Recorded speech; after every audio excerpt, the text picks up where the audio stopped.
rakstu balvu nominācijā Gada jaunais uzņēmējs balvu saņemt Rūtu Vītolbergu uzņēmums Karaliskie Rūtas gardumi.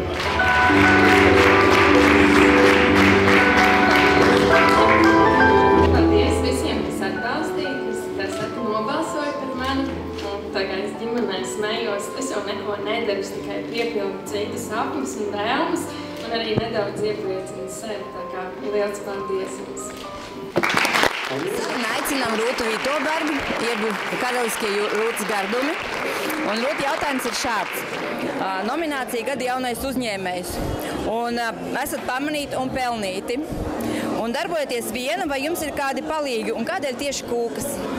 Paldies par šo nomināciju. Esmu ļoti gandarīta saņemt šo. Es varu teikt, ka aiz šī visa stāv mēs. Man tā vienkāršāk ir vieglāk runāt, bet ikdienā es darbojos viena, un tad ir piespied brīvprātīgi visa ģimene. Ja kaut kas ir nepieciešams, tad ir zvans visam, kas tuvāk pilsētā vai kur, lai operatīvi viss veiksmīgi varētu sadabūt. Bet jā, aiz visa stāv ģimene īstenībā, tā kā milzīgi liels paldies viņiem. Un ko tu gribētu novēlēt saviem novadniekiem? Uzdrīkstēties un darīt.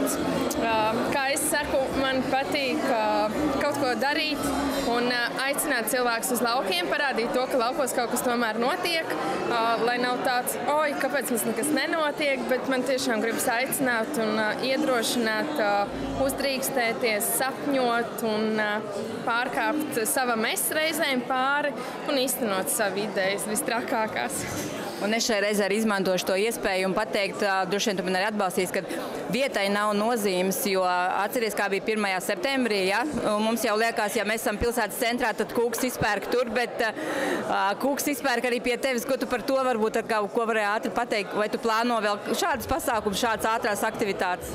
Noteikti, tā kā es saku, es atrodos tikai 15 minūšu braucienā no Ventspils, kas būtu no viena Ventspils gala aizbraukt uz Pārventu, kas man liekas, tas pats.